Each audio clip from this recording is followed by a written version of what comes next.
They thought throwing me out on the street would silence me forever. They thought an 85-year-old woman with nothing but the clothes on her back couldn't fight back against their empire. What they didn't know was that I'd spent 60 years building connections they could never imagine, and I was about to use every single one of them to destroy everything they'd stolen from me.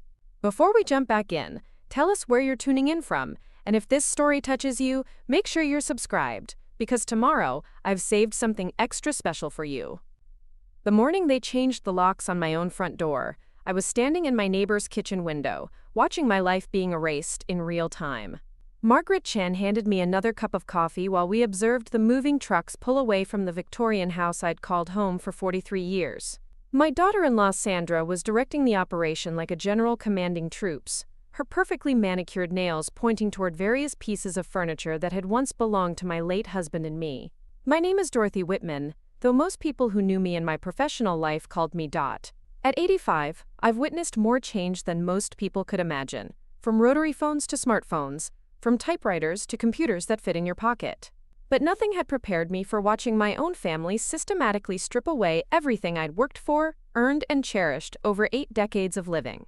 The house they were emptying had been purchased in 1981, with money my husband Frank and I had saved from our combined salaries as public school teachers. Frank taught high school mathematics for 34 years, while I spent 42 years in elementary classrooms, watching thousands of children learn to read, write, and discover their potential. We weren't wealthy by conventional standards, but we were rich in the ways that mattered. We had each other, we had our students who became like extended family, and we had the deep satisfaction that comes from a life spent in service to others. The Victorian had been a fixer-upper when we bought it, with peeling paint, creaky floors, and plumbing that required constant attention.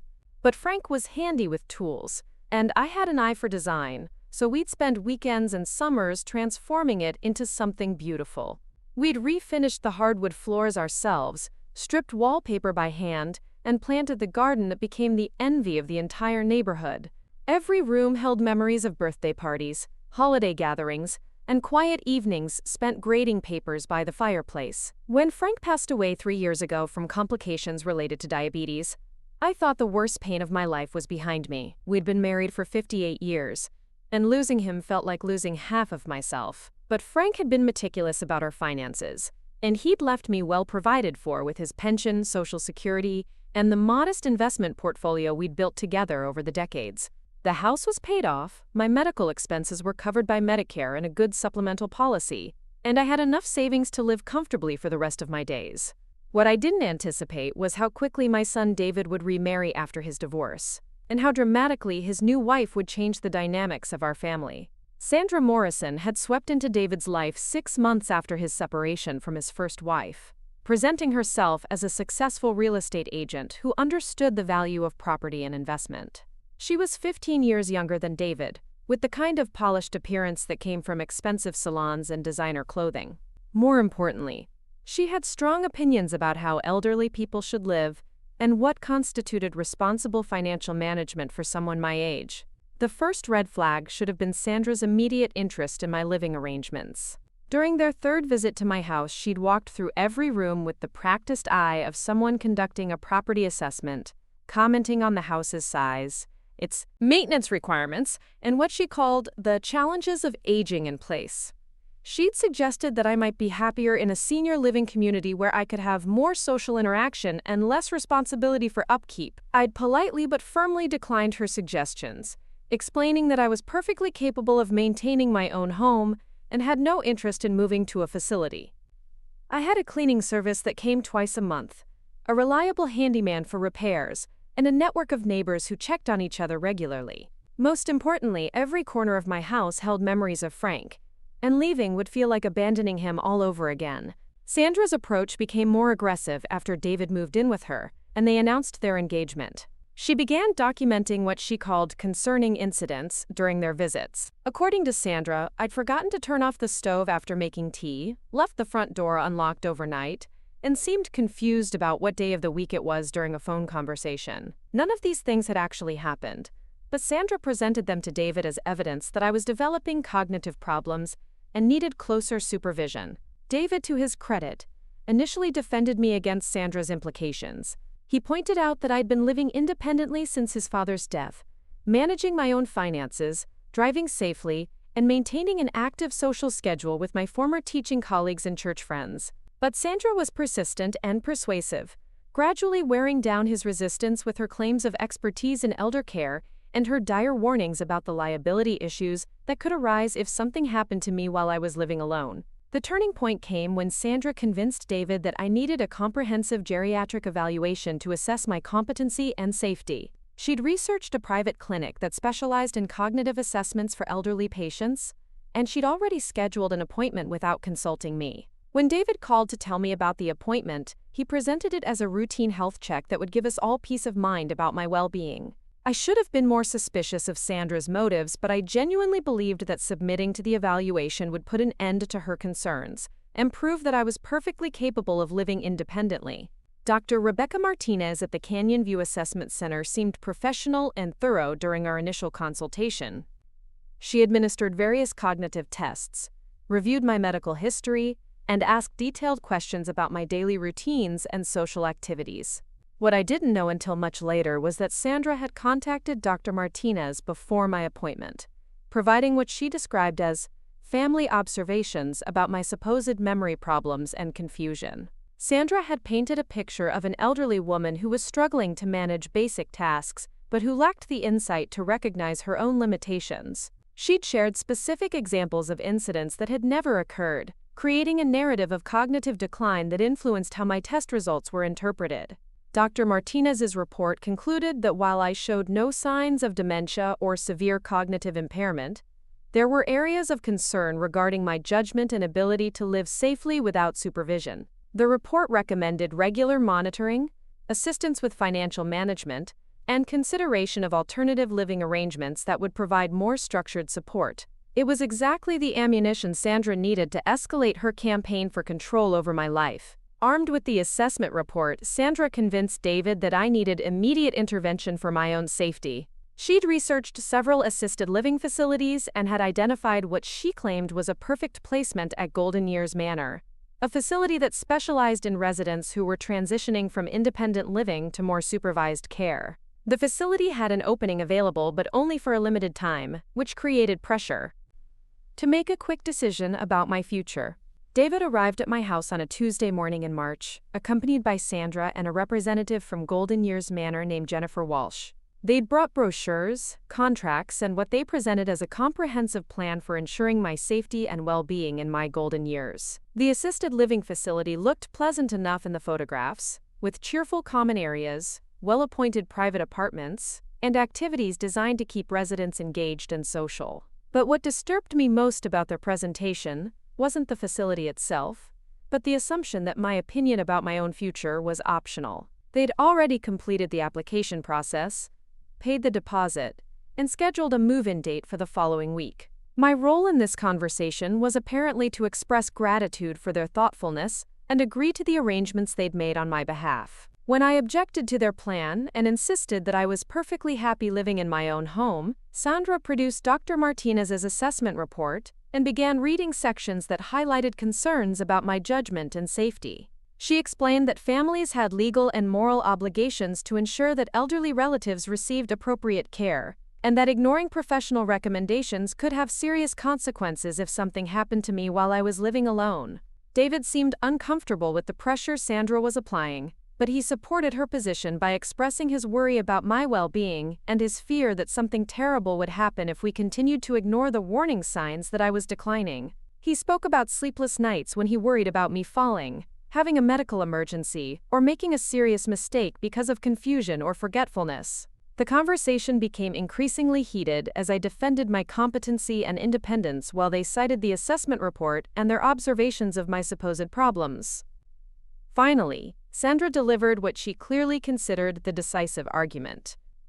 If I refused to cooperate with the assisted living placement, she and David would have no choice but to petition the court for guardianship to ensure that my safety needs were met whether I agreed or not. The threat of legal action was designed to force my compliance, but it had the opposite effect. Instead of intimidating me into submission, it revealed the true nature of what they were attempting. This wasn't about my safety or well-being. This was about control.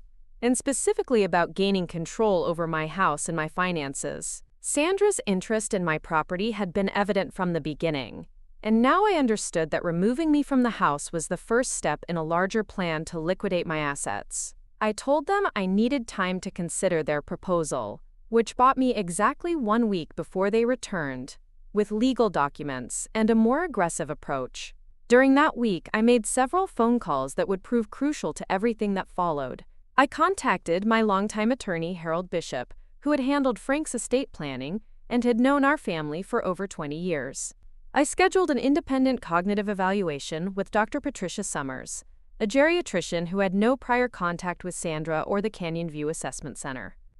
Most importantly, I called my dear friend Louise Patterson, who had retired from a distinguished career as an investigative journalist, and who possessed both the skills and the connections to help me understand exactly what I was facing. Harold's initial assessment of my legal situation was sobering, but not hopeless. Sandra and David could indeed petition for guardianship, but they would need to present compelling evidence of my incompetency to succeed. The Canyon View assessment report would be significant evidence in their favor, but it wasn't necessarily decisive if I could demonstrate my continued competency through independent evaluations and evidence of my ability to manage my own affairs. Dr. Summers's evaluation was comprehensive, and preparing and narrating this story took us a lot of time. So if you are enjoying it, subscribe to our channel. It means a lot to us. Now, back to the story. reassuring. She found no evidence of cognitive decline, memory problems, or impaired judgment. Her tests showed that my mental faculties were well within normal ranges for someone my age, and in several areas I performed better than the average for people 20 years younger. She was particularly puzzled by the conclusions in Dr. Martinez's report, noting that my test results didn't support the concerns that had been documented. Louise's investigation proved the most illuminating and the most disturbing. Using her journalistic contacts and research skills, she uncovered information about Sandra's background that David either didn't know or had chosen to ignore. Sandra Morrison wasn't just a real estate agent with opinions about elder care. She was someone who had made a specialty of targeting elderly property owners, often through relationships with their adult children, and manipulating situations to gain control over valuable real estate. Louise discovered that Sandra had been involved in at least 3 similar situations over the past 5 years, each following a remarkably similar pattern. She would establish a relationship with a recently divorced or widowed man whose elderly parent owned valuable property. She would express concerns about the parent's ability to live independently, arrange for assessments that supported her position, and then orchestrate moves to assisted living facilities that freed up the property for sale or development. In 2 of the previous cases, the elderly parents had died within 18 months of being moved to assisted living facilities, and their property had been sold to investors who developed the land for commercial purposes. Sandra had received substantial commissions on these sales, and in one case, she had actually purchased the property herself at below market value before selling it to developers for a significant profit. The most disturbing discovery was that Sandra had already been in contact with developers who were interested in purchasing my property and the 2 adjacent houses if they could be acquired as a package deal. My Victorian house sat on a corner lot in a neighborhood that was undergoing gentrification, and the 3 properties together would provide enough space for a small commercial development. Sandra had apparently been working on this opportunity for months, using her relationship with David as the key to accessing my property. Armed with this information, I realized that I wasn't just fighting for my independence. I was fighting to prevent myself from becoming the victim of a sophisticated real estate fraud that used elder abuse as its primary mechanism. Sandra hadn't fallen in love with David. She had identified him as the path to a valuable property acquisition, and she was willing to destroy my life to complete her business transaction. The morning David and Sandra returned with their ultimatum, I was ready for them. They arrived with Jennifer Walsh from Golden Years Manor, a moving coordinator who would oversee packing my belongings, and what Sandra described as the final paperwork needed to complete my transition to assisted living.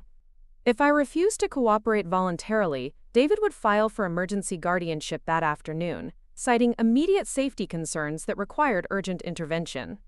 Instead of the frightened, confused elderly woman they expected to find, They encountered someone who had spent the week preparing for battle. I had Harold Bishop present as my attorney, Dr. Summers available by phone to discuss her evaluation, and Louise Patterson there as a witness to document everything that was said and done during our meeting. When Sandra began her familiar recitation of my supposed cognitive problems and safety concerns, Harold interrupted her with a series of pointed questions about the basis for her claims and the credentials that qualified her to make medical assessments. When she cited Dr. Martinez's report, Dr. Summers joined the conversation by phone to explain the significant discrepancies between the Canyon View evaluation and her own findings. Louise took detailed notes as Sandra attempted to justify her previous claims about my mental state, capturing contradictions and inconsistencies that would be useful if this situation escalated to legal proceedings. Most importantly, Louise asked direct questions about Sandra's financial interest in my property and her contacts with developers who were interested in purchasing homes in my neighborhood. The confrontation lasted nearly 3 hours, and by the end of it, Sandra's facade of concern had cracked completely. She became defensive and angry when questioned about her motives, and she made several statements that revealed her primary interest was financial rather than personal. David seemed shocked by some of the information that emerged during the meeting, particularly Louise's discoveries about Sandra's previous involvement in similar situations. When they finally left my house that afternoon, I thought I had successfully defended myself against their scheme. Harold was confident that we had enough evidence to defeat any guardianship petition they might file, and Dr. Summers' evaluation provided strong documentation of my continued competency. Louise had already begun writing an article about elder abuse in real estate transactions that would expose Sandra's pattern of behavior to public scrutiny.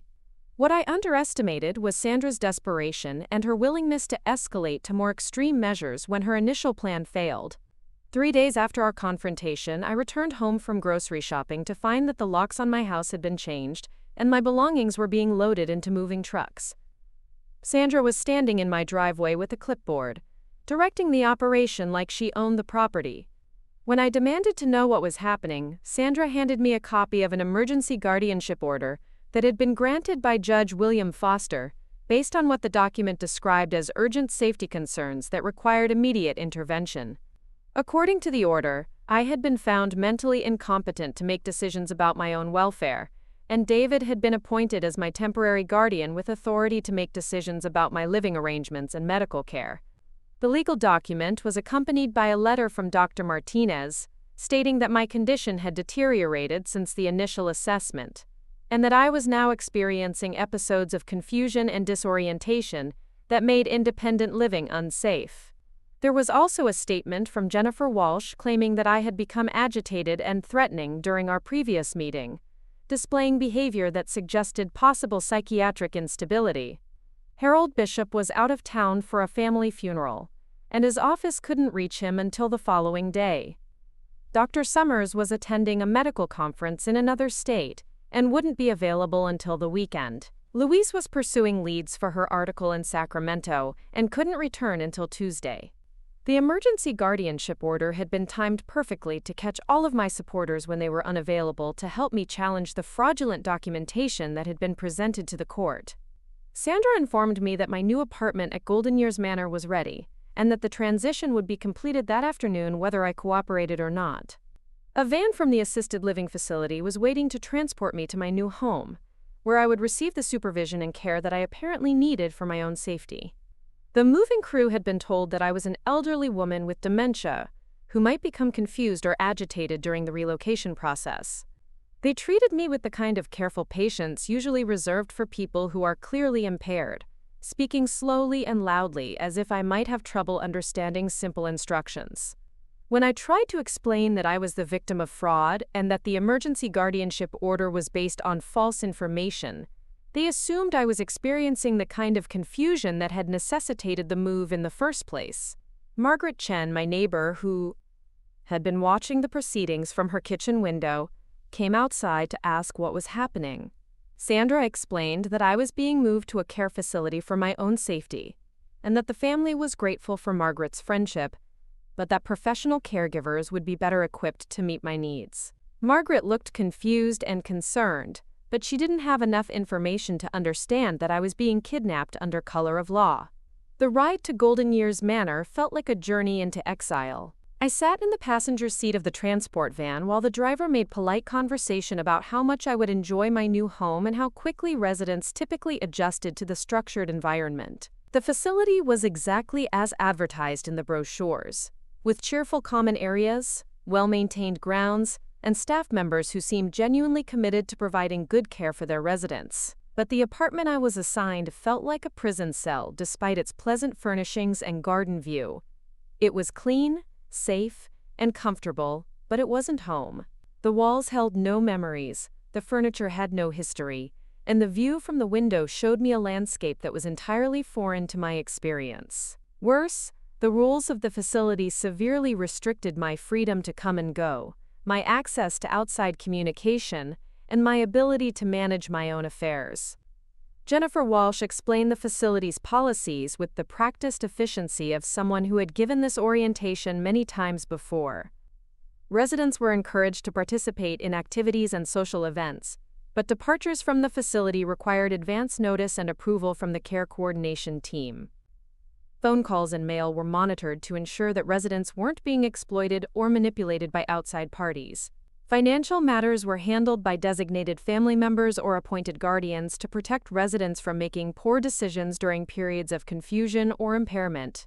The other residents I met during my first day seemed genuinely impaired in ways that I clearly was not. Some suffered from various stages of dementia, others had mobility issues that required assistance with daily activities, and several seemed to be recovering from medical procedures that had temporarily compromised their independence.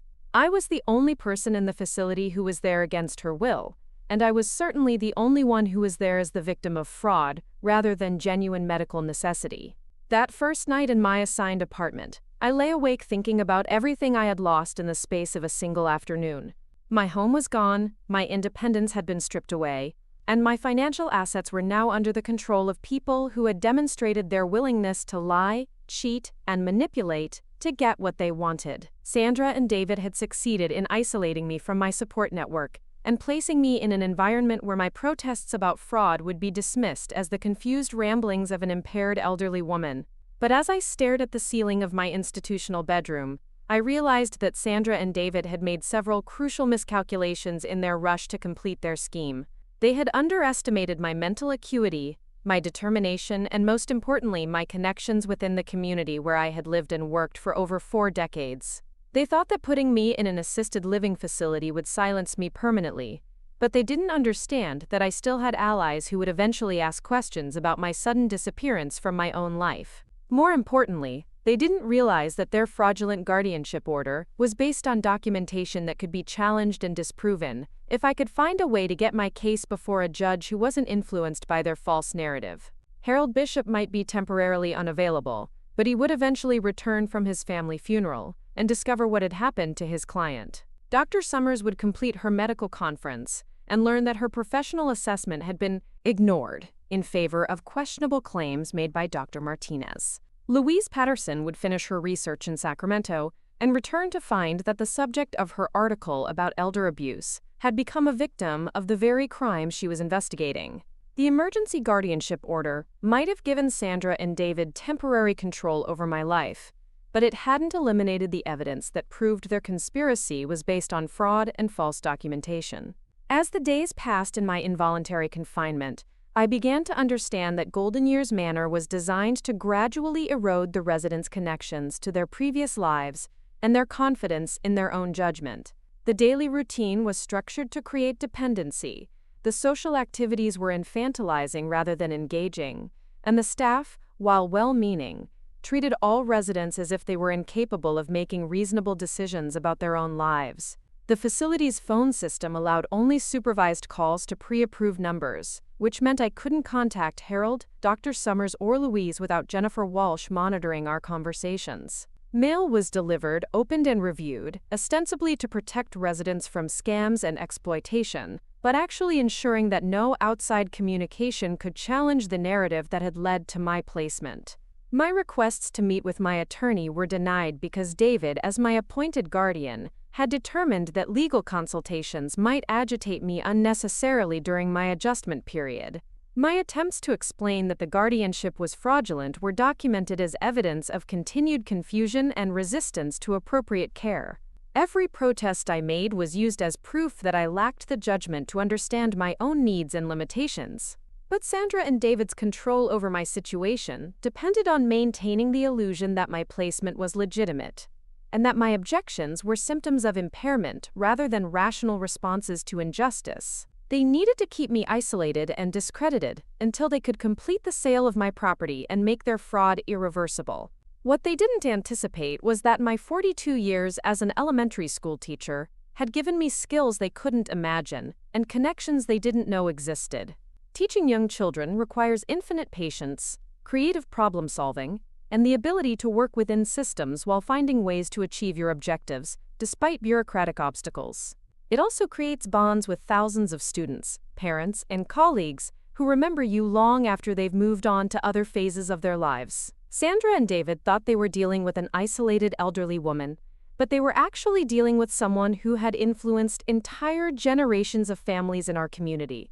Within a week of my forced placement at Golden Years Manor, former students who had become teachers themselves began asking questions about why I had suddenly disappeared from the retirement luncheons and community events, where I was a regular presence. Parents whose children I had taught decades earlier noticed that I was no longer volunteering at the library's literacy program or attending church services where I had been involved for over 30 years. Margaret Chen, my neighbor who had witnessed the moving trucks, became increasingly concerned when she realized that my house had been sold to developers without any public notice or opportunity for neighborhood input. She contacted other neighbors who remembered me fondly, and together they began asking questions about what had happened to the woman who had been such a positive presence in their community for so many years. Most importantly, Louise Patterson returned from Sacramento to discover that her friend and interview subject had vanished without explanation.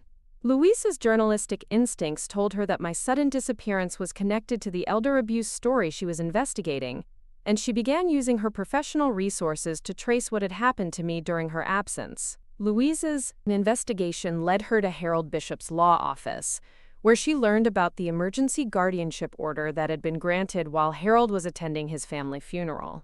Harold was outraged to discover that his client had been subjected to legal proceedings without proper representation, and he immediately began preparing motions to challenge the guardianship and demand a comprehensive review of the evidence that had been presented to Judge Foster. Dr. Summers returned from her medical conference to find voice messages from Harold, asking for her professional opinion about the discrepancies between her evaluation and the claims made in Dr. Martinez's supplemental report. Dr. Summers was disturbed to learn that her thorough assessment of my competency had been ignored in favor of unsupported allegations about deteriorating mental health. The three of them, Harold, Dr. Summers, and Louise, began coordinating their efforts to expose the fraud that had been perpetrated against me and to document the evidence needed to secure my release from wrongful confinement. But their investigation was complicated by the legal constraints that prevented them from communicating with me directly and the institutional barriers that Golden Years Manor had established to protect residents from what they considered outside interference. Meanwhile, Sandra was moving forward with the next phase of her plan. My house had been sold to Morrison Development Group, a company that Louise's research revealed was partially owned by Sandra's brother-in-law. The sale price was significantly below market value, justified by claims that the property required extensive renovations and that a quick sale was necessary to cover my care expenses at Golden Years Manor. The two adjacent properties that Sandra needed to complete her development package were proving more difficult to acquire. The elderly couple who owned the house next to mine had been approached with offers to purchase their property, but they were suspicious of the aggressive sales tactics and the pressure to make quick decisions. The third property was owned by a family who lived out of state and had no interest in selling at any price. Sandra's development project was beginning to face obstacles that threatened her timeline and her profit margins. The longer my case remained active, the more likely it became that her fraudulent guardianship would be exposed and her entire scheme would unravel. She needed to find ways to accelerate her plans and minimize the risks that came from keeping me confined against my will. 3 weeks into my stay at Golden Years Manor, Jennifer Walsh informed me that my care plan was being modified based on observations of continued resistance to treatment and persistent delusions about my legal situation. The new plan included psychiatric consultations to address what the staff described as paranoid ideation and medication, to help me adjust to my circumstances and become more cooperative with the care team. The psychiatrist assigned to my case was Dr. Kevin Morrison, who coincidentally shared Sandra's last name, and whose approach to elderly patients seemed designed to validate whatever narrative had led to their placement, rather than to conduct independent assessments of their mental health. Dr. Morrison's consultation was brief and superficial, focusing more on my objections to being at the facility than on my actual cognitive abilities or emotional state. His recommendation was for mood-stabilizing medication that would help me become less agitated about my living situation and more accepting of the reality that I needed supervised care. The medication he prescribed was known to cause confusion, memory problems, and docility in elderly patients, which would make it even more difficult for me to advocate for myself or convince anyone that I was being held against my will. But Golden Years Manor's attempt to chemically subdue me created the opening that Harold, Dr. Summers, and Louise needed to escalate their legal challenge. Harold filed an emergency motion demanding an immediate hearing to review my guardianship status and the proposed psychiatric treatment. Dr. Summers submitted a detailed affidavit explaining the medical and ethical concerns raised by attempting to medicate a competent patient without proper consent or justification. Louise's article about elder abuse in real estate transactions was published in the major regional newspaper, featuring my case as a prominent example of how guardianship laws were being manipulated to facilitate property fraud. The article included information about Sandra's background, her previous involvement in similar schemes, and the suspicious circumstances surrounding my sudden placement in supervised care. The combination of legal pressure, medical advocacy, and media attention finally forced Judge Foster to schedule a comprehensive hearing to review the evidence supporting my guardianship. The hearing would include testimony from all parties involved, independent medical evaluations, and a thorough examination of the documentation that had been used to justify my confinement. Sandra and David found themselves facing scrutiny they hadn't anticipated, and defending positions that were increasingly difficult to justify. The fraudulent nature of their scheme was becoming apparent to everyone involved in the legal proceedings, and their control over my life was finally beginning to crumble. But even as the legal system began to respond to the evidence of fraud and abuse, I remained confined at Golden Years Manor, dependent on others to fight for my freedom, and uncertain whether justice would come in time to save everything I had lost. The next phase of this battle would determine whether Sandra and David's theft of my life would be permanent, or whether I would have the opportunity to rebuild and seek the justice I deserved. The morning of the guardianship hearing, I woke before dawn in my institutional bed, listening to the sounds of Golden Years Manor coming to life around me. 4 weeks of confinement had taught me the facility's rhythms, the shift changes, the medication rounds, and the subtle ways that institutional living was designed to break down a person's sense of individual identity. But instead of being broken by the experience, I had used those weeks to plan, to remember, and to prepare for what would either be my liberation or my permanent entombment in the fiction Sandra had created about my life. Jennifer Walsh arrived at my apartment at 7:30 with what she called my court appearance outfit, a conservative navy dress that she'd selected from my belongings to present the image of a well-cared-for elderly resident. She explained that the hearing was a routine review of my care needs, and that I should simply answer the judge's questions honestly, while letting my legal guardian handle the complex issues that might be too confusing for me to understand. What Jennifer didn't know was that I had spent the previous month conducting my own investigation within the walls of Golden Years Manor, using skills I'd developed during 42 years of managing classroom dynamics and understanding institutional hierarchies. The staff members who monitored my phone calls and mail had underestimated my ability to gather information through casual conversations and careful observation of the patterns around me. I had learned that Dr. Kevin Morrison, the psychiatrist who had recommended mood-stabilizing medication for my supposed paranoid delusions, was Sandra's cousin and had a history of providing convenient diagnoses for guardianship proceedings. I had discovered that Golden Years Manor received substantial bonuses for housing residents whose care was funded through emergency guardianship arrangements, creating financial incentives to support questionable placements. Most importantly, I had identified staff members who were uncomfortable with the circumstances of my placement, and who had begun asking questions about why a clearly competent resident was being held against her will. Maria Santos, the night shift nurse who had noticed my lucid conversations and sharp memory, had become particularly concerned about the ethical implications of my situation. Harold Bishop arrived at the facility an hour before the scheduled hearing, accompanied by Dr. Patricia Summers and Louise Patterson. This was the first time I had been allowed unsupervised contact with my advocates since being placed at Golden Years Manor, and their presence felt like a lifeline back to the world I had been forced to abandon. Harold's legal strategy was straightforward but comprehensive. He would challenge every piece of evidence that had been used to support the emergency guardianship, beginning with Dr. Martinez's assessment and ending with Dr. Morrison's psychiatric recommendations. He had gathered testimony from witnesses who could attest to my competency and my ability to live independently, and he had assembled documentation that exposed the financial motivations behind Sandra's involvement in my case. Dr. Summers had prepared a detailed comparison between her evaluation and Dr. Martinez's assessment, highlighting the inconsistencies and the lack of supporting evidence for the claims about my deteriorating mental health. She was particularly prepared to address Dr. Morrison's psychiatric recommendations, which she considered medically inappropriate and potentially harmful for someone in my condition. Louise had expanded her investigation beyond my individual case to document a pattern of elder abuse that involved Sandra, Dr. Martinez, Dr. Morrison, and Golden Years Manor. Her research had uncovered at least 6 similar cases over the previous 3 years, each following the same template of fraudulent assessments, emergency guardianships, and property transfers that benefited Sandra's real estate activities. The courthouse was a 15-minute drive from Golden Years Manor, but the journey felt like crossing between 2 different worlds.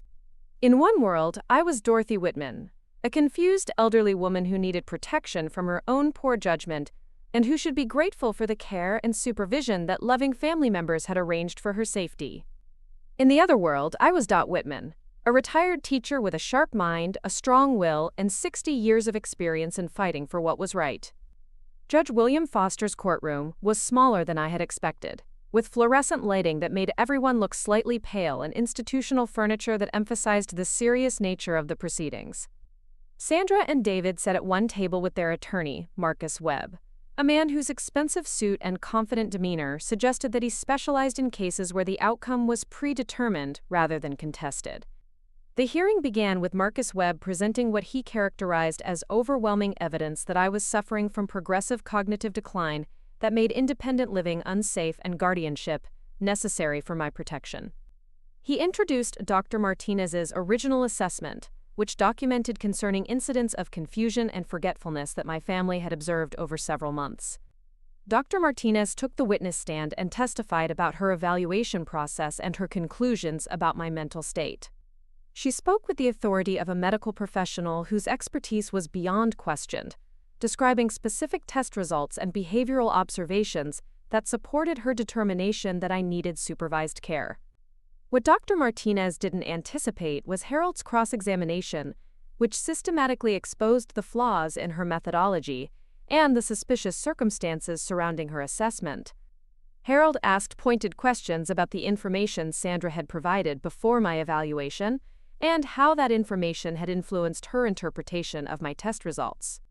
Under questioning, Dr. Martinez admitted that she had been contacted by Sandra prior to my appointment, and that Sandra had provided detailed accounts of incidents that suggested cognitive impairment. She acknowledged that these reports had shaped her expectations about my condition and had influenced how she evaluated my responses during testing. Harold then introduced Dr. Summers as an expert witness, and the contrast between the 2 medical professionals was immediately apparent. Where Dr. Martinez had seemed defensive and uncertain under cross-examination, Dr. Summers was calm, thorough, and confident in her professional assessment of my mental state. Dr. Summers walked the court through her comprehensive evaluation, explaining each test she had administered and the results that demonstrated my continued competency. She addressed every concern that had been raised in Dr. Martinez's report, providing alternative explanations for behaviors that had been characterized as symptoms of cognitive decline. Most damaging to Sandra's case was Dr. Summers' testimony about the impossibility of the rapid deterioration that Dr. Martinez had claimed to observe between her initial assessment and her supplemental report justifying the emergency guardianship. Dr. Summers explained that the kind of cognitive decline described in the supplemental report would require months or years to develop, not the 3 days that had elapsed between the two evaluations.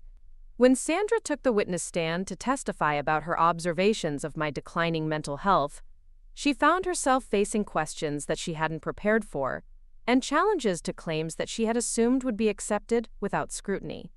Harold's examination revealed the inconsistencies in her timeline and the suspicious coincidence between her concerns about my mental health and her professional interest in my property. Louise's investigative work proved crucial during Sandra's testimony. Harold introduced evidence about Sandra's previous involvement in similar guardianship cases and her pattern of targeting elderly property owners through relationships with their adult children. The court learned about Morrison Development Group's interest in my property and the below-market sale that had been completed while I was confined at Golden Years Manor. David's testimony was perhaps the most painful part of the hearing for me personally, because it revealed how completely Sandra had manipulated his genuine concern for my welfare. He spoke about his fear that something terrible would happen to me if I continued living alone, and his relief that Sandra had identified resources that could provide appropriate care for my changing needs. But David's testimony also revealed his ignorance about the details of Sandra's background and her business activities. Under cross-examination, he admitted that he had never independently verified Sandra's claims about my mental health and that he had relied entirely on her expertise in elder care matters. He seemed genuinely shocked to learn about Sandra's financial interest in my property and her previous involvement in similar cases. Dr. Kevin Morrison's testimony about his psychiatric evaluation and medication recommendations proved to be another vulnerable point in Sandra's case. Harold's questioning revealed that Dr. Morrison had spent less than 30 minutes evaluating me, and that his recommendations were based more on the narrative provided by the facility staff than on his own clinical observations. When Harold introduced evidence about Dr. Morrison's family relationship to Sandra and his history of providing convenient diagnoses for guardianship proceedings, the psychiatrist's credibility evaporated completely. Judge Foster asked pointed questions about the ethical implications of Dr. Morrison's involvement in my case, and the appropriateness of medicating a patient without clear medical justification. The testimony from Golden Years Manor staff provided another perspective on my placement and my behavior during confinement. Jennifer Walsh defended the facility's policies and procedures, explaining that residents often experienced initial resistance to placement that typically resolved as they adjusted to their new environment. But Maria Santos, the night shift nurse, who had become concerned about my situation, provided testimony that contradicted the facility's official position. She described her observations of my mental acuity, my appropriate responses to questions and situations, and her growing conviction that I was being held inappropriately. Maria's testimony was particularly powerful because she had no personal relationship with me and no financial interest in the outcome of the hearing. Her concerns were based purely on her professional assessment of my condition and her ethical obligations as a healthcare provider. Harold's final witness was Margaret Chen, my neighbor who had observed the circumstances of my removal from my home. Margaret testified about my independence and competency during the years she had known me, and about the suspicious nature of the moving operation that had emptied my house while I was grocery shopping. Margaret's testimony painted a picture of an elaborate deception that had been carefully orchestrated to prevent me from defending myself or challenging the fraudulent documentation that had been presented to the court. Her account of Sandra's behavior during the property removal contradicted the narrative of a concerned family member arranging appropriate care for a declining relative. When it was my turn to testify, I felt the weight of everything that had been stolen from me, and the importance of this moment for determining whether justice was still possible. I had rehearsed this testimony during countless sleepless nights at Golden Years Manor, but actually speaking the words in open court felt like stepping back into my own life after weeks of being treated as a character in someone else's fiction. I began by providing a clear, detailed account of my life and my circumstances before Sandra entered our family. I described my professional career, my financial situation, my social connections, and my ability to manage my own affairs independently and competently. I walked the court through the timeline of Sandra's increasing pressure for me to move to assisted living, her arrangements for assessments and evaluations that I had never requested, and her threats of legal action when I refused to comply with her plans for my future. Most importantly, I testified about the morning I returned from grocery shopping to find my locks changed and my belongings being removed by people who treated me like an intruder in my own home.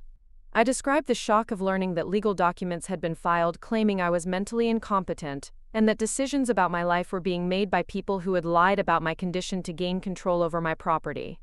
Under cross-examination, Marcus Webb attempted to portray me as a confused elderly woman who lacked insight into her own limitations, and who was creating elaborate conspiracy theories to explain changes that were actually the result of cognitive decline. His questions were designed to provoke emotional responses that could be characterized as inappropriate or irrational. But my decades of experience managing challenging classroom situations had prepared me for exactly this kind of manipulation. I answered his questions calmly and specifically, providing concrete examples and detailed explanations that demonstrated my continued mental acuity and my ability to understand complex situations. When Marcus Webb suggested that my objections to the guardianship were evidence of impaired judgment, I reminded the court that resisting fraud and false imprisonment were appropriate responses for any competent person. When he implied that my living situation at Golden Years Manor was comfortable and appropriate, I explained the difference between choosing assisted living and being confined against your will based on fabricated evidence. Judge Foster's questions during my testimony focused on my current mental state, my understanding of the legal proceedings, and my plans for the future if the guardianship were to be terminated. His questions were respectful but thorough, designed to assess my competency directly rather than relying on the conflicting professional opinions that had been presented earlier. I answered his questions with the confidence that comes from knowing the truth and having the mental clarity to articulate it effectively. I explained my desire to return to my independent living situation, my understanding of the legal and financial issues that had been raised, and my commitment to taking appropriate precautions to ensure my safety and well-being. The hearing lasted nearly 6 hours, with breaks for lunch and consultation between the attorneys and their clients. During the final break, Harold warned me that Judge Foster's decision could go either way, depending on how he weighed the conflicting evidence and expert testimony that had been presented. Sandra and David huddled with Marcus Webb, their faces showing the strain of a legal strategy that had not proceeded according to their expectations. Sandra's confident demeanor had been replaced by obvious anxiety, while David looked confused and overwhelmed by the revelations about his wife's background and motivations. When court reconvened for closing arguments, Marcus Webb made a final appeal based on what he characterized as the fundamental obligation to protect vulnerable elderly citizens from their own poor judgment. He argued that even if there were questions about the specific circumstances of my placement, the underlying principle of ensuring appropriate care for aging relatives remained valid and important. Harold's closing argument focused on the evidence of fraud and the systematic violation of my civil rights that had been perpetrated under the guise of protective care. He reminded the court that competent adults have the right to make their own decisions about their lives, even if others disagree with those decisions, and that guardianship laws cannot be used as tools for property theft and elder abuse. Judge Foster's decision was delivered after only 30 minutes of deliberation, suggesting that the evidence had been more conclusive than I had dared to hope. He began by acknowledging the complexity of cases involving elderly individuals and the legitimate concerns that families might have about safety and well-being. But he concluded that the evidence presented in my case demonstrated a pattern of deception and manipulation that had resulted in my wrongful confinement and the theft of my property. He terminated the emergency guardianship immediately, finding that it had been based on fraudulent documentation and false testimony. Judge Foster also ordered an investigation into the professional conduct of Dr. Martinez and Dr. Morrison, noting that their involvement in what appeared to be a systematic scheme to abuse elderly citizens raised serious questions about their fitness to practice medicine. He directed the district attorney's office to review the case for potential criminal charges related to fraud, elder abuse, and conspiracy. Most importantly for my immediate situation, Judge Foster ordered my immediate release from Golden Years Manor and the restoration of my legal rights to make decisions about my own life and property. He also appointed a special master to investigate the sale of my house and to determine whether the transaction could be reversed based on the fraudulent circumstances that had led to my removal from the property. The moment Judge Foster's gavel fell, I felt something I hadn't experienced since the morning my locks had been changed.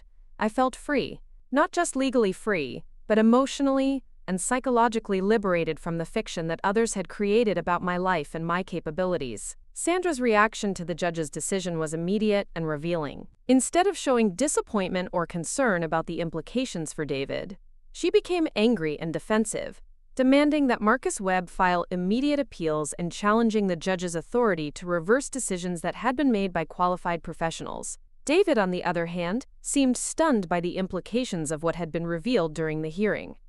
He approached me as we were leaving the courtroom, his face showing a mixture of shame and confusion that suggested he was finally beginning to understand how completely he had been manipulated. The conversation we had in the courthouse hallway was brief but significant. David apologized for his role in what had happened, explaining that he had genuinely believed Sandra's claims about my declining mental health and his obligation to ensure my safety. He admitted that he had been overwhelmed by the responsibility of caring for an aging parent, and that Sandra's apparent expertise had seemed like a solution to problems he didn't know how to handle.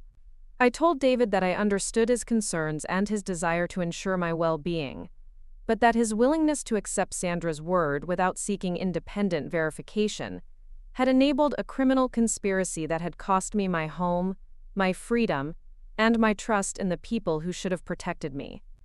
David asked what he could do to make amends for his role in Sandra's scheme, and I told him that the best thing he could do was to cooperate fully with the criminal investigation and to ensure that Sandra faced appropriate consequences for her actions. I also suggested that he might benefit from counseling to understand how he had been manipulated and to develop better judgment about future relationships. Sandra, meanwhile, was focused entirely on damage control and legal strategy. She was speaking urgently with Marcus Webb about appeals, about challenging the judge's authority, and about finding ways to minimize the financial and legal consequences of the court's decision. Louise Patterson was documenting everything, taking notes and photographs that would support the expanded article she was planning about the court proceedings and their implications for elder abuse prevention. She had already been contacted by other journalists who were interested in the story, and she expected that my case would receive significant media attention in the coming days.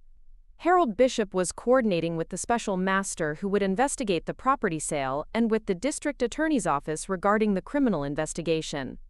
He explained that the legal process would continue for months, but that the most important victory had been achieved with the termination of the fraudulent guardianship.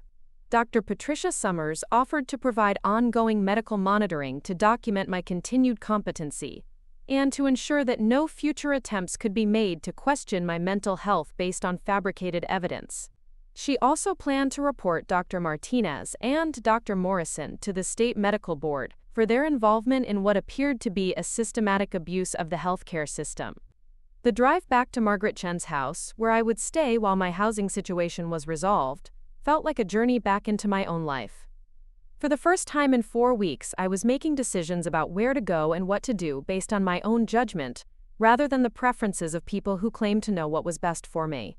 Margaret had prepared the guest room and had gathered some of my personal belongings that she had rescued from the moving trucks before they disappeared. Seeing my own books, photographs, and keepsakes felt like reuniting with old friends who had been kept from me during my imprisonment. That evening, as we sat in Margaret's kitchen drinking tea and talking about everything that had happened, I began to understand that my victory in court was only the beginning of a much larger battle. Sandra and her associates had been exposed and defeated, but they had not yet faced real consequences for their actions.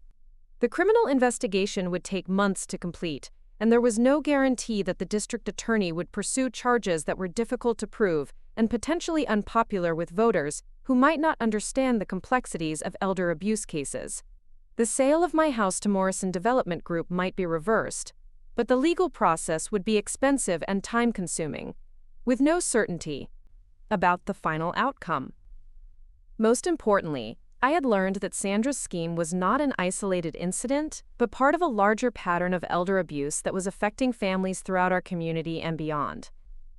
The hearing had exposed one case, but Louise's investigation had revealed that similar crimes were being committed regularly, with few consequences for the perpetrators.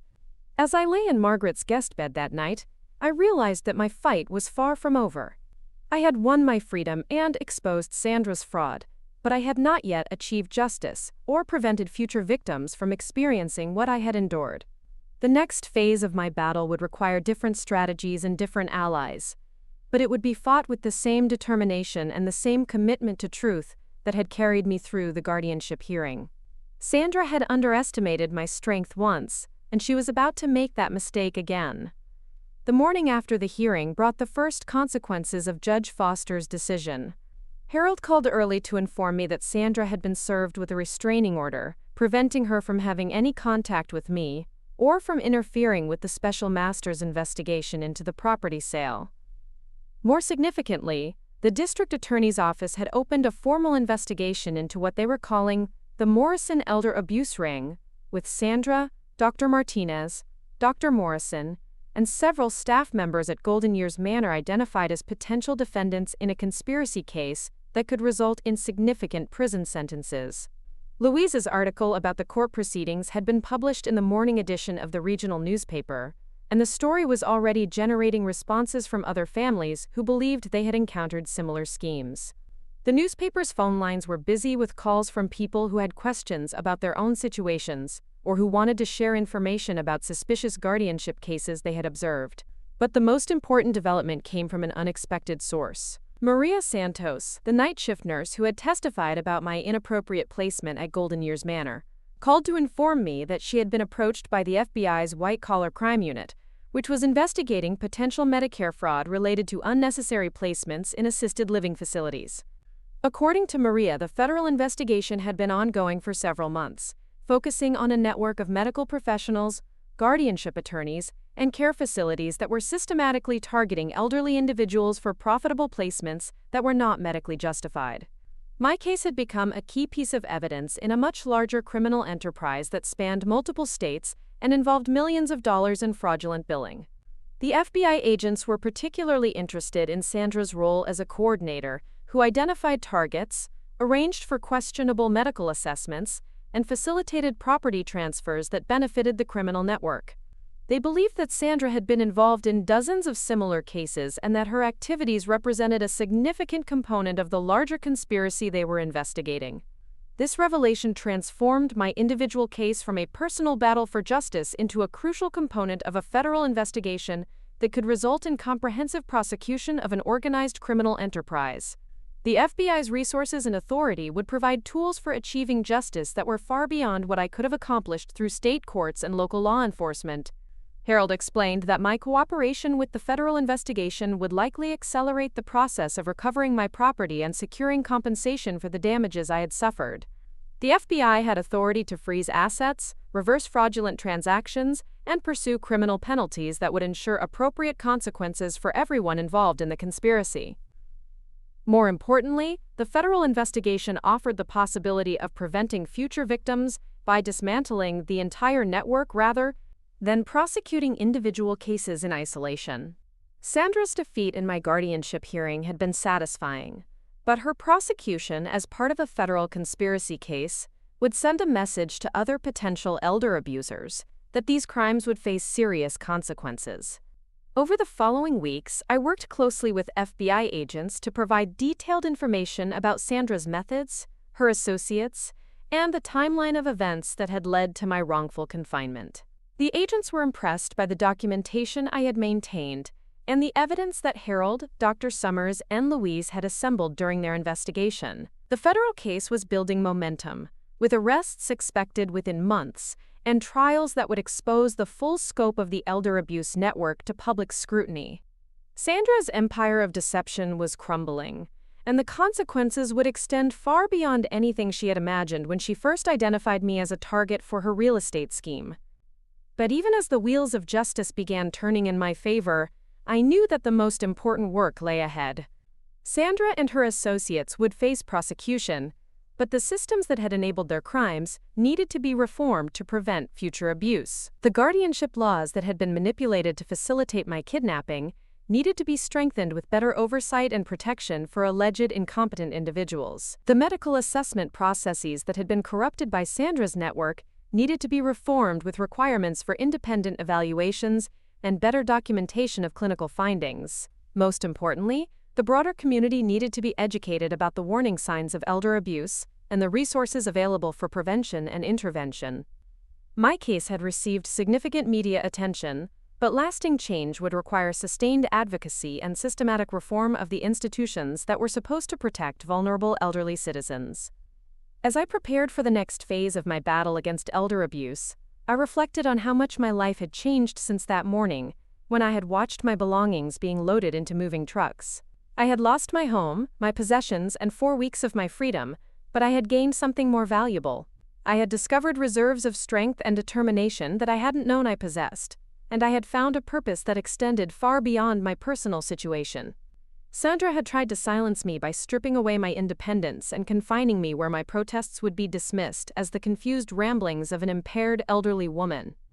Instead, she had created an advocate who understood exactly how these crimes were committed, and who was committed to ensuring that other families would never experience what mine had endured.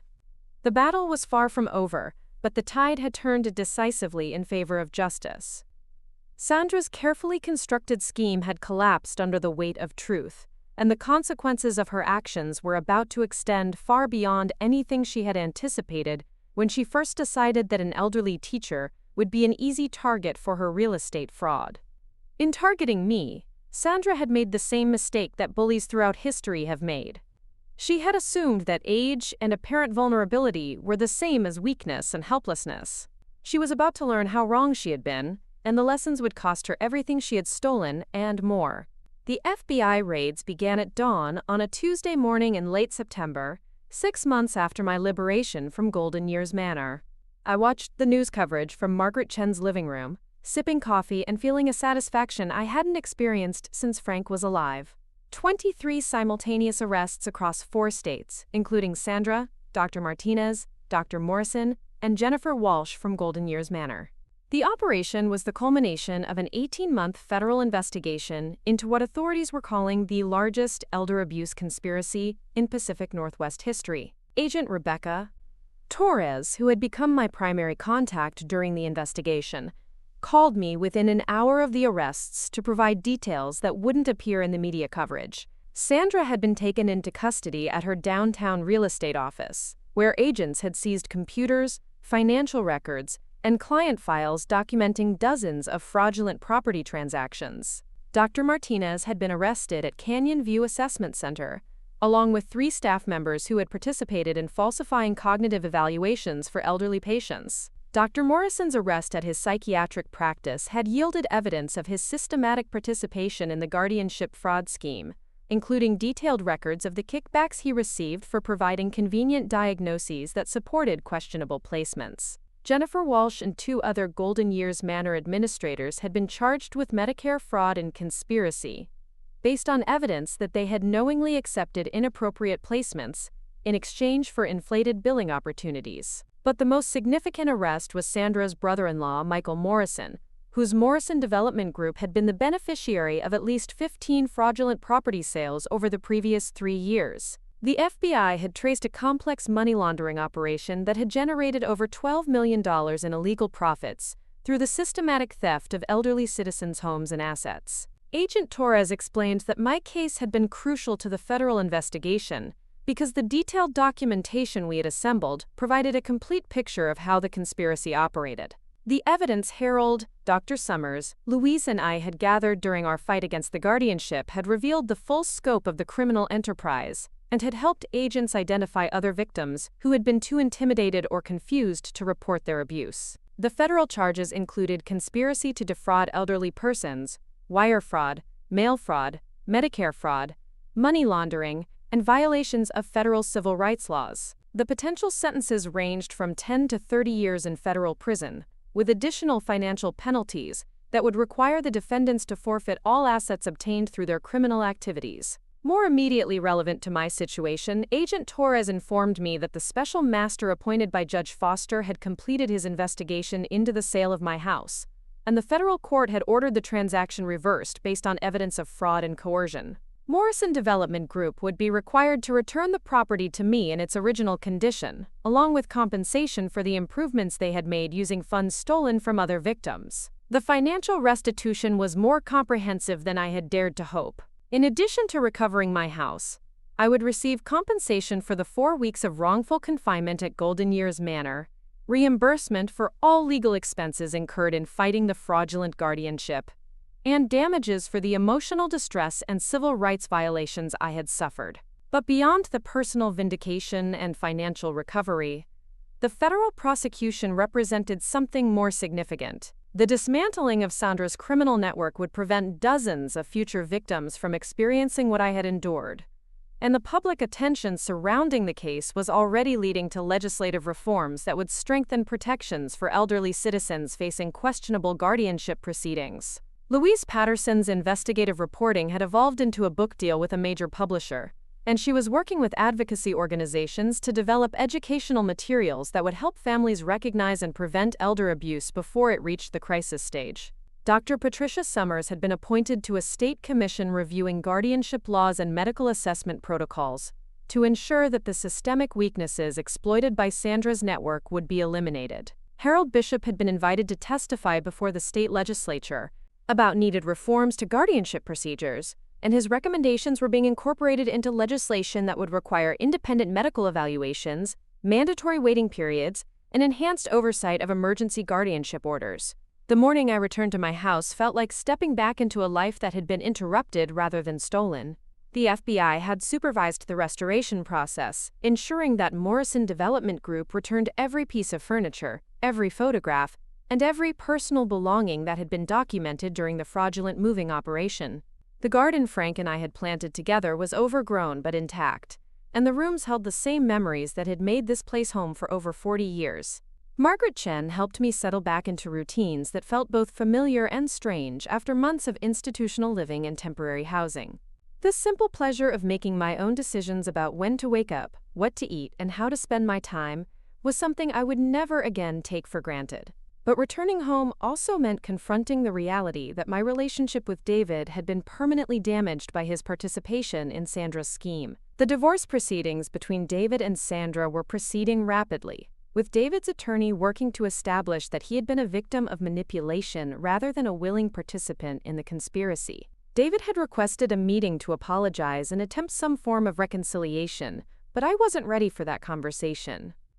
The federal investigation had revealed that while David may have been manipulated, he had also been willfully ignorant about Sandra's background and motivations. His eagerness to believe her claims about my mental decline had enabled the systematic violation of my rights, and forgiveness would require more time and evidence of genuine change than he had yet provided. The criminal trials began the following spring, with Sandra's case scheduled first due to her central role in organizing the conspiracy. The federal courthouse was packed with victims, family members, journalists, and law enforcement officials who had worked on the investigation. I attended every day of the trial, not out of vindictiveness, but because I wanted to ensure that Sandra faced the consequences of her actions and that other potential victims understood the seriousness of these crimes. Sandra's defense strategy was predictable but desperate. Her attorney argued that she had genuinely believed she was helping elderly individuals receive appropriate care, and that any financial benefits she received were incidental to her humanitarian motivations. The defense portrayed her as a dedicated real estate professional who had become concerned about the safety of elderly clients and had worked to connect them with medical professionals and care facilities that could address their needs. But the federal prosecutor, Assistant U.S. Attorney Jennifer Walsh, systematically demolished Sandra's facade of benevolence. The evidence presented during the trial revealed the calculated nature of Sandra's targeting strategy, her coordination with corrupt medical professionals, and her manipulation of vulnerable family members to facilitate property theft. The prosecution introduced recorded phone conversations in which Sandra discussed elderly targets in purely financial terms, referring to them as inventory, and calculating the potential profits from their property seizures. Email correspondence between Sandra and Dr. Martinez showed their coordination in falsifying assessment results to support predetermined conclusions about competency. Financial records demonstrated that Sandra had received substantial kickbacks from Golden Years Manor for each inappropriate placement she facilitated, and that her commissions from Morrison Development Group property sales were far above market rates for legitimate real estate transactions. Most damaging to Sandra's defense was testimony from other victims who had experienced the same pattern of manipulation and abuse. Elderly men and women took the witness stand to describe how Sandra had infiltrated their families, manufactured concerns about their mental health, and orchestrated their removal from homes they had owned for decades. Margaret Sullivan, an 82-year-old retired librarian, testified about how Sandra had convinced her son that she was becoming confused and forgetful, leading to a guardianship that resulted in the sale of her house to Morrison Development Group. Robert Chen, a 79-year-old former engineer, described how Sandra had targeted him after his wife's death, eventually succeeding in having him placed in a memory care facility despite his perfect mental health. The pattern was identical in every case. Sandra would identify elderly property owners through public records or social connections, establish relationships with vulnerable family members, arrange for fraudulent medical assessments, and facilitate guardianship proceedings that enabled property seizures. The systematic nature of her operation left no room for claims of good intentions or accidental harm. When Sandra took the witness stand in her own defense, her testimony revealed the narcissistic personality that had enabled her to rationalize the systematic abuse of elderly victims. She expressed no genuine remorse for the harm she had caused, instead focusing on her own victimization by what she characterized as an overzealous prosecution and biased media coverage. Sandra's attempt to maintain her innocence, in the face of overwhelming evidence, was both pathetic and infuriating.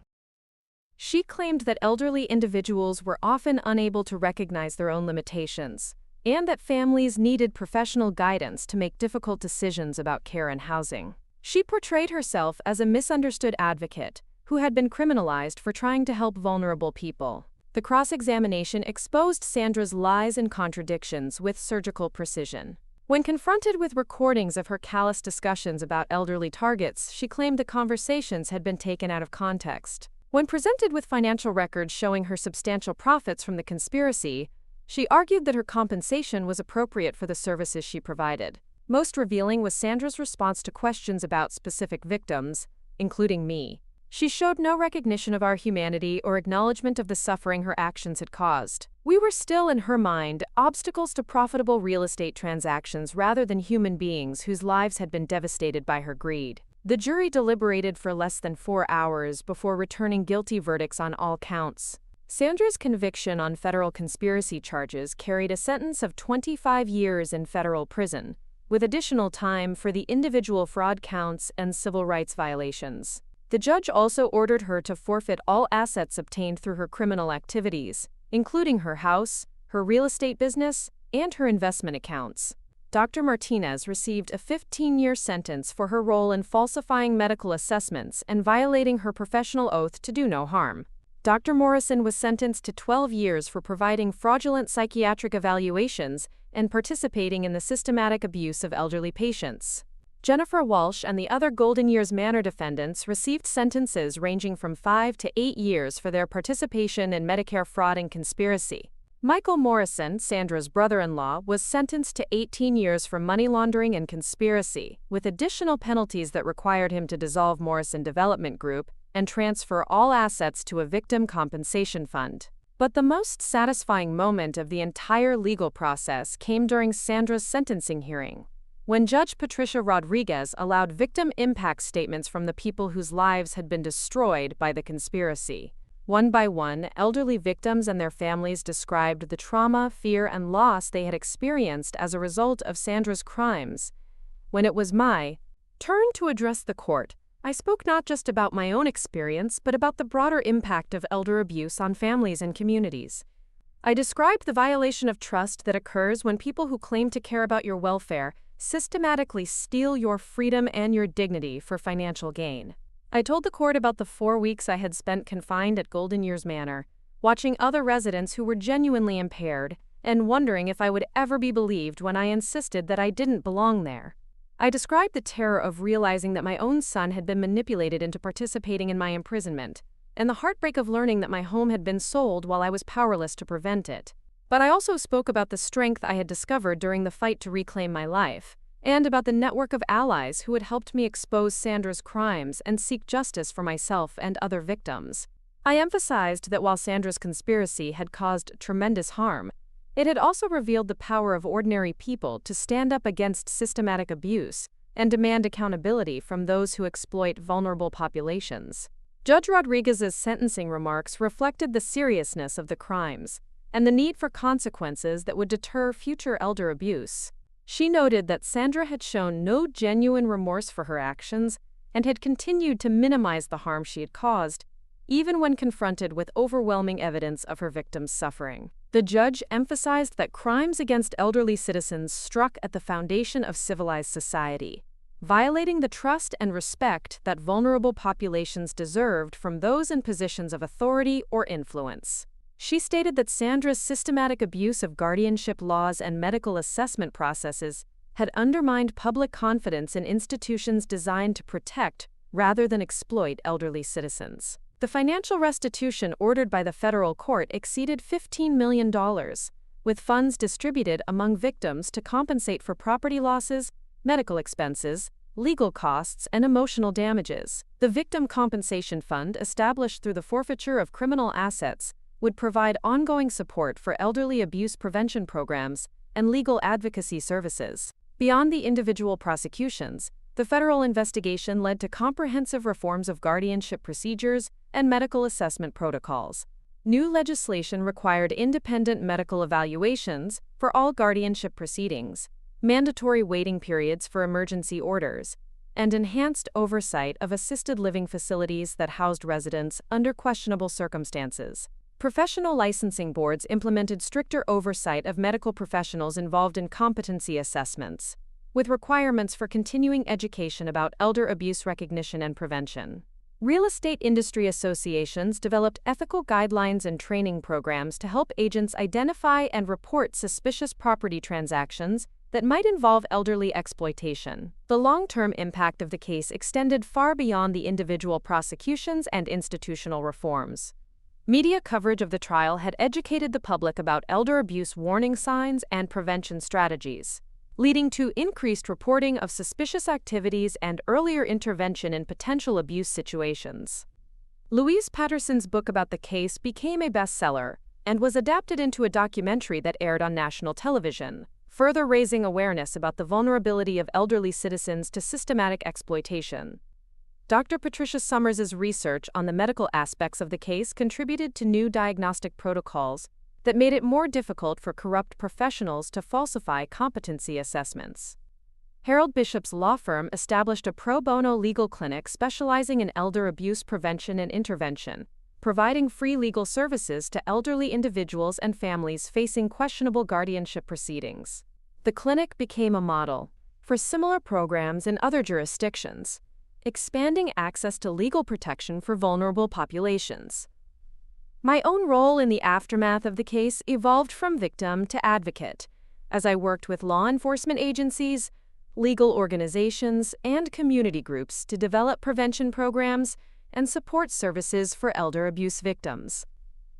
The experience of fighting Sandra's conspiracy had given me unique insights into how these crimes operate and how they can be detected and stopped before irreversible harm occurs. The Elder Abuse Prevention Program I helped establish provided education for families about warning signs, resources for independent medical and legal evaluations, and support for victims who were challenging questionable guardianship orders. The program also worked with financial institutions to develop protocols for identifying and reporting suspicious property transactions that might involve elderly exploitation. 3 years after Sandra's conviction, I received a letter from the federal prison where she was serving her sentence. The letter was brief and appeared to be part of a 12-step program requirement rather than a genuine expression of remorse. Sandra acknowledged that her actions had caused harm to me and other victims, but the apology felt scripted and self-serving rather than authentic. I chose not to respond to Sandra's letter, not out of vindictiveness, but because I had moved beyond the need for her acknowledgement or validation. The justice system had held her accountable for her crimes, the institutional reforms had addressed the systemic weaknesses she had exploited, and my own life had been rebuilt on a foundation that was stronger than anything she had destroyed. David made several attempts at reconciliation over the years following Sandra's imprisonment, and eventually, I agreed to limited contact that focused on practical matters rather than emotional healing. He had genuinely been manipulated by Sandra, but his willingness to accept her claims without independent verification had enabled serious harm to occur. Our relationship would never return to what it had been before Sandra entered our lives, but we developed a cordial distance that acknowledged both his victimization and his responsibility. David entered counseling to understand how he had been manipulated and to develop better judgment about future relationships. He also provided substantial financial support to the elder abuse prevention programs I had helped establish, which felt more meaningful than personal apologies.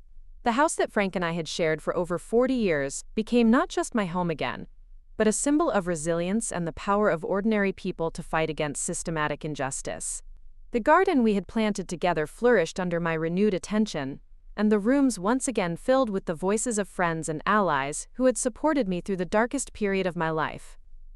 Margaret Chen remained a close friend and neighbor, and our shared experience of witnessing and fighting elder abuse had created a bond that extended far beyond proximity. Louise Patterson continued her investigative work on elder abuse cases, often consulting with me about warning signs and prevention strategies based on our shared experience with Sandra's conspiracy. Harold Bishop and Dr. Patricia Summers became not just professional allies but personal friends who understood the importance of protecting vulnerable populations from systematic exploitation. Our monthly dinners became opportunities to discuss ongoing cases, legislative developments, and the continuing need for vigilance against elder abuse in all its forms.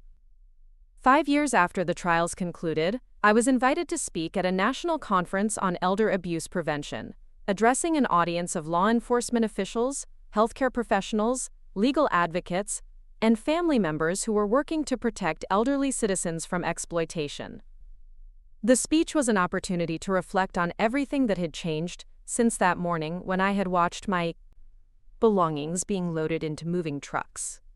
I spoke about the importance of trusting elderly individuals to understand their own needs and make their own decisions, even when others disagree with their choices. I emphasized that competent adults have the right to live independently and manage their own affairs regardless of their age, and that guardianship should be a last resort reserved for cases of genuine incapacity. I described the warning signs that families should watch for when medical professionals or legal advisors suggest guardianship as a solution to problems that don't clearly require such drastic intervention. I explained how financial motivations can corrupt the decision-making process, and how elderly individuals can protect themselves through careful documentation and independent evaluations. Most importantly, I spoke about the resilience and strength that elderly individuals possess, even when they appear vulnerable to those who might seek to exploit them. Sandra's conspiracy had succeeded temporarily because she underestimated the determination and resources of the people she targeted.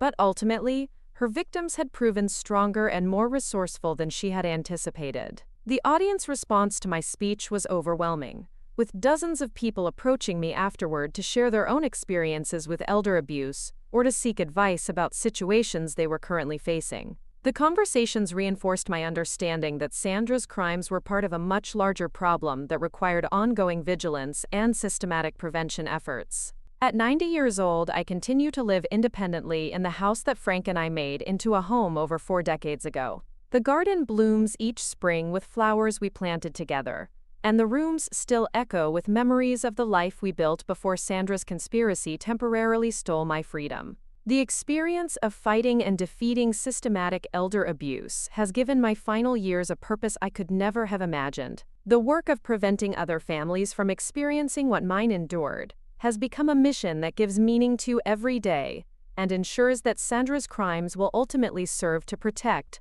rather than harm, vulnerable elderly citizens. The letters I receive from families who have avoided elder abuse because of prevention programs we established the calls from attorneys seeking advice about questionable guardianship cases, and the invitations to speak about elder rights, all remind me that justice can extend far beyond individual prosecutions to create lasting change that protects entire populations. Sandra Morrison sits in federal prison, her carefully constructed empire of elder abuse demolished, and her victims vindicated.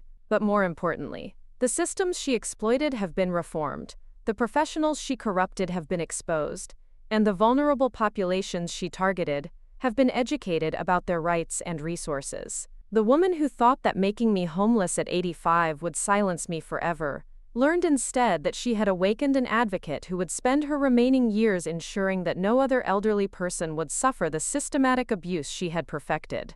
In trying to steal my voice, Sandra had inadvertently amplified it to reach audiences she could never have imagined, and to create protections that will outlast us both. The greatest victory wasn't recovering my house or seeing Sandra imprisoned, but discovering that even at 85, I possessed the strength to fight back against injustice and the power to create lasting change that would protect others from experiencing what I had endured. Sandra had tried to make me penniless in every way that mattered, but instead she had revealed resources of courage and determination that I had never known I possessed. Up next, you've got 2 more standout stories right on your screen. If this one hit the mark, you won't want to pass these up. Just click and check them out.